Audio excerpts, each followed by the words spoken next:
మమతా బెనర్జీ తృణమూల్ కాంగ్రెస్‌ని తీసుకెళ్ళి కాంగ్రెస్‌లో విలీనం చేయాలంటే, ముందు మేము ఒప్పుకోవాలి గదా! మేము ఇప్పటికే ఆమెని గౌరవ నాయకురాలుగా ఉండమంటున్నాం. అలా కాకుండా ఆమె కనుక విలీనం చేయాలంటే ఆవిడకి హక్కుండదు. ఆమెను పార్టీ నుండి సస్పెండ్ చేస్తాం. అప్పుడు ఆవిడకి విలీనం చేసే హక్కే ఉండదు. ఇది తాజాగా ఎవరైతే మమతా బెనర్జీ నుంచి విడిపోయి 58 మంది ఎమ్మెల్యేలతో వేరుకుంపటి పెట్టినటువంటి రితబ్రత బెనర్జీ చెప్తున్నటువంటిది. ఇంకోటి 58 కాస్త ఇప్పుడు 64 అయ్యారు. అంటే 80 మందిలో 16 మంది మాత్రం మమతా బెనర్జీ వెనకాల ఉన్నారు. మేము 64 మంది. ఇంకోటి ఈ లెక్క ప్రకారం అయితే ఆ 16 మందిని పార్టీ నుండి సస్పెండ్ చేసే అధికారం మాకుంటది.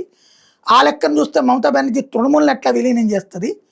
ఏదో ఇప్పుడు అక్కడ గనక ఇదివరకు పేర్లు మార్చుకుని పెట్టుకున్నారు గదా! Shiv Sena Uddhav Thackeray party, NCP Sharad Pawar party అని అట్లా పెట్టుకోవాల్సొస్తదని చెప్తున్నారు.